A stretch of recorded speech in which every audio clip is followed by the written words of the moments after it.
Alright, so I'm set back up on public today. This is that public land where I just passed up that potentially 4-year-old 10-pointer earlier in the week, 2 nights ago. That was probably 3/4 of a mile that way. We got a south wind tonight. That's why I'm up on the north side here. I already seen 2 deer. Looked like a doe and a fawn, or potentially 2 adult does running. I don't know if they saw me climbing up the tree. They were probably like 200 yards away. I couldn't hear them running through the brush at all. So they definitely didn't hear me, but if anything, they probably seen me climbing up this cottonwood here, because these trees have already dropped a bunch of leaves. I got, well, the main bedding. This is all bedding. They could be bedding anywhere in here. There's like a little willow cluster. I know I found good sign in there. That's like right there, 75 yards, probably 50 yards. But the main bedding is cattails out there, and then there's like a willow island of higher ground surrounded by the cattails. And then behind me is all, crop fields where the deer would be heading. And there's trails cutting through this grass, and giant ragweed and horse nettle just weaving around through here. I got a nice opening right here. My ground scent is like right at the base of these trees. No ground scent out there. So anything that comes in like this, I should be able to get a shot at it right as it smells me. My wind's all blowing like right there. And then you can't see this way, but there's another nice grassy opening where stuff would filter through. And I can see from sitting up here a couple deer trails going through there. There was another grassy opening behind me that I had to walk through to get to here. I wanted to be up a little bit closer to these cattails. And then obviously anything could filter its way in through here. It'd be hard to shoot through some of this. I can see pretty good from up here, so obviously the cold front has now come and gone. It's like 65. I think the high was like 65 today. Still kind of cool. It'll really warm up this weekend, but hopefully I can get something in range. We'll see what comes by, I guess.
was quite the encounter. That's probably the best encounter I've ever had while hunting, in my opinion. I mean, that's the first time I've ever heard snort wheezing, actually, while hunting.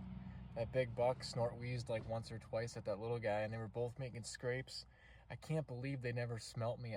I checked the wind right after that big one ran over and started fighting and pushed off, and they worked off towards the bedding area, and the wind had actually, there was like no wind at all, and I was dropping milkweed, and it was actually going like right to the bottom of the tree, and then maybe slightly to the north or slightly to the south, like it was just drifting. Maybe the thermals in that area, it was all flat ground though, but that little buck walked right through my ground scent somewhere back there, and then that big buck was just about to get to the, well, he would have walked through the ground scent too to get over by the, I don't know, I can't believe they couldn't smell and I didn't get busted, and it worked out perfectly that they worked off out of that area right at last light so I could get down without spooking anything. I can't believe the encounters I'm having, middle of October. This is the best encounters I've ever had middle of October, all the years combined. I mean, I think that buck could have been 4.5 years old as well. I have pictures of him last year. I believe it's the same deer. I'll put some pictures up, but it's just, I have multiple other areas that I want to hit yet this year with a few bucks that are quite a bit nicer than this one and the one I passed up on Tuesday. And that right there, like on Tuesday I said that was the nicest buck I've ever let go, and today this buck was probably a little nicer, even a little taller. I mean, I can't believe these encounters I'm getting. I mean, I thought on Tuesday that might be the only encounter I have with a mature buck in range all season, and then literally 2 days later, here we are. So that might be the last time I have a mature buck in range this year. I don't know. We'll see. The rut can get pretty crazy. It can be dead at times. I'm starting to like October more and more, and like I said, I've never actually killed a buck in October. It's all been November during rut and during gun season, obviously November. So pretty crazy.